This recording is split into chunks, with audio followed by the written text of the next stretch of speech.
Afrique du Nord est une saga historique en 4 tomes qui peuvent se lire indépendamment les uns des autres. Le tome 1, Maria entre Tlemcen et Entre Rio, est l'histoire d'une famille d'Espagnols qui vit en Algérie. Des événements inquiétants survenus dans la région poussent Joseph, le mari de Maria, à émigrer en Argentine. Il écrit à son épouse et lui raconte un voyage très difficile en entrepont. Maria décide de faire des économies pour une traversée en cabine avec ses jeunes enfants. Les années passent et lorsqu'elle entreprendra ce grand voyage, elle n'aura plus l'adresse de son mari. Joseph a-t-il fait fortune dans son nouvel Eldorado? Se rejoindront-ils?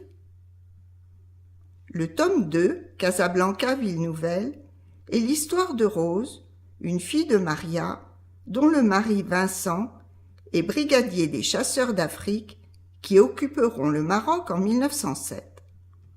Ils ne seront pas les seuls à quitter l'Algérie et la France pour s'installer au Maroc, après la mise en place du protectorat en 1912.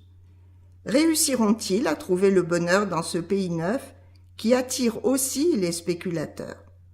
Le tome 3, Une jeunesse dans le tumulte, relate un tournant majeur de la Deuxième Guerre mondiale, le débarquement des Américains sur les côtes d'Afrique du Nord et plus précisément à Casablanca et à Port-Lyautey, où vivent André et Gisèle Sontès et Eugène Jalabert, petit-fils de Rose. Milton, un fusilier marin américain venu de Californie, va tomber amoureux de l'une de ces jeunes filles. L'amour triomphera-t-il de cette période troublée?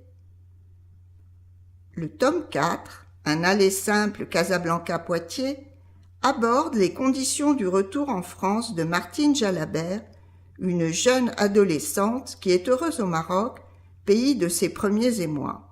En 1962, elle rencontre pour la première fois ses cousins d'Algérie et en 1965, ses parents s'installent à Poitiers.